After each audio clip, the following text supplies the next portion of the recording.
Eduardo, gracias por la invitación.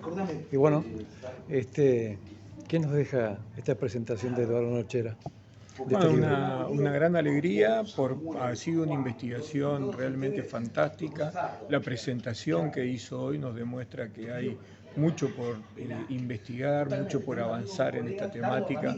Hay un Artigas que es prácticamente desconocido para la historiografía uruguaya, porque cierra el capítulo después de la batalla de Tacuarembó y del Pacto del Pilar, y sin embargo Nocera nos demuestra documentalmente de que hay un Artigas vivo, un federalismo en pugna, un liderazgo que es reconocido por varias provincias y sobre todas las cosas la vigencia del pensamiento artiguista, federalista, que de alguna manera deja entrever el estudio de Nocera de que se buscaba o se defendía un federalismo sin Artigas.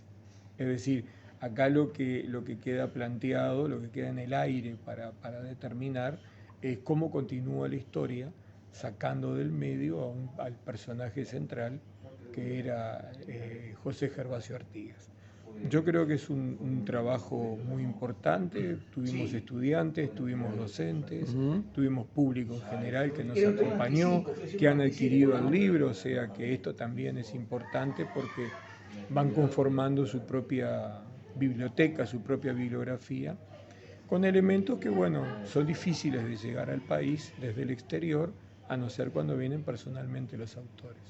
Este fin de semana estuvimos en Montevideo con esto del Día del Patrimonio y los uruguayos se siguen preguntando quién fue Artigas, ¿no? Sí. Se habla de que Artigas fue un libertino, hasta un libertino.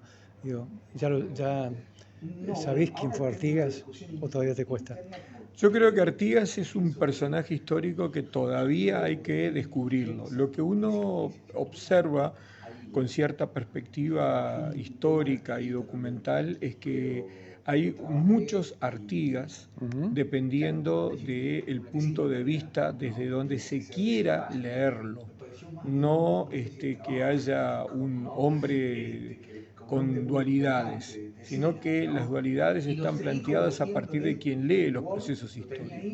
Yo creo que hay una visión de Artigas muy montevideana y muy urbana, claramente antiartiguista, a pesar de que declaran su fidelidad a Artigas. ¿Por qué, Eduardo? Y bueno, yo creo que hay una vieja tendencia en toda América Latina, la de oposición campo-ciudad, ciudad-campo, la que consagró Sarmiento y puso en práctica Mitre con civilización y barbarie, el caudillismo rural como parte de un sistema político atrasado y el desarrollo de la burocracia de los estados nacionales como símbolo de progreso a imagen de lo que se veía en Europa, que también era tan salvaje y bárbara como se pretendía endilgarle a los caudillos rurales. Artigas era un hombre que estaba definitivamente navegando entre dos aguas, ¿no? entre tormentas de imponer, de llevar adelante, proponer e imponer, a su vez, por medio de la guerra y de la pedagogía revolucionaria, el sistema federalista, que finalmente triunfa. Sin él, triunfa en toda la región, menos en el Uruguay, lo que demuestra claramente el triunfo del modelo urbano, del modelo capitalino y portuario, que aún hoy sigue predominando en la visión historiográfica de nuestro país. Yo creo que la figura de Artigas en los últimos años ha sido muy investigada y ha sido publicada mucho más en Argentina que en el Uruguay.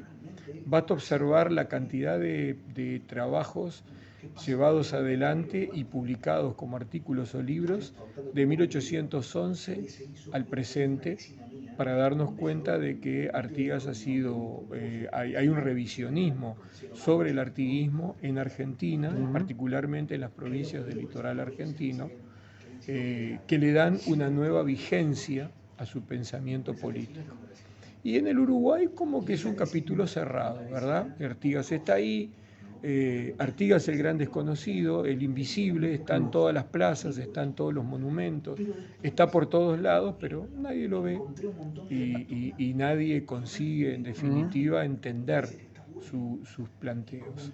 Este fin de semana, justamente en Montevideo, escuché algo que nunca había escuchado. Y habla sobre el tema del rostro, ¿no? Y escuché esto, que hay que creer que el verdadero rostro es el que pintó Blanes. ¿Es así, Eduardo? No. Blanes con mucha claridad le envía una carta a Santos en la que le dice, por favor, defínase usted. O lo pintaba rubio de ojos claros, como toda la correspondencia familiar y las propias entrevistas que él personalmente había realizado con los parientes directos de Artigas, o lo pintaba como una vieja desdentada, que era el dibujo que se había heredado de Paraguay.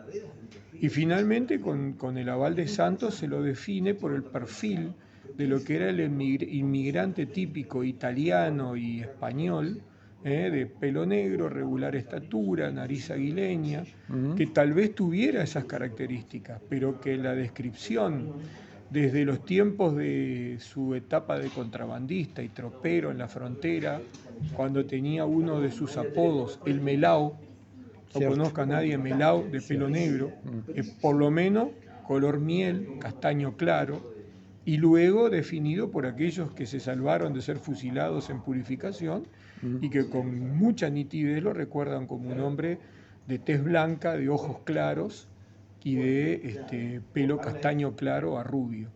Y así está pintado por algunos autores, pero no por Blanes, que es el que se termina imponiendo a través de los manuales escolares, además con una vestimenta de blandengue que no era de la época. La vestimenta que le ponen es la de los blandengues del periodo de Santos, y recostado en la puerta de la Ciudadela, donde nunca estuvo y mucho menos nunca quiso estar.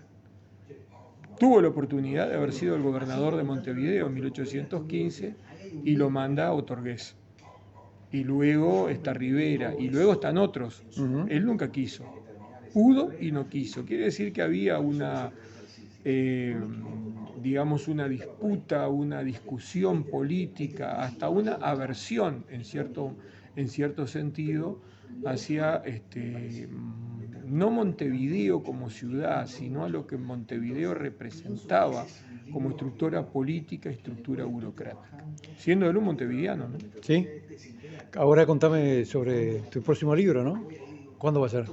Bueno, ¿Va a ser sobre Artigas? No, mi próximo libro ya está publicado, se llama Rivera, una historia de un pueblo de frontera, donde tratamos básicamente los orígenes históricos de la ciudad, en una primera parte discutiendo y repasando la línea historiográfica de la discusión de la Fundación Colorada y de la Fundación Blanca, y en una segunda parte trabajamos fuertemente la documentación disponible, lo que hemos podido descubrir de nuevos documentos. Contame de eso.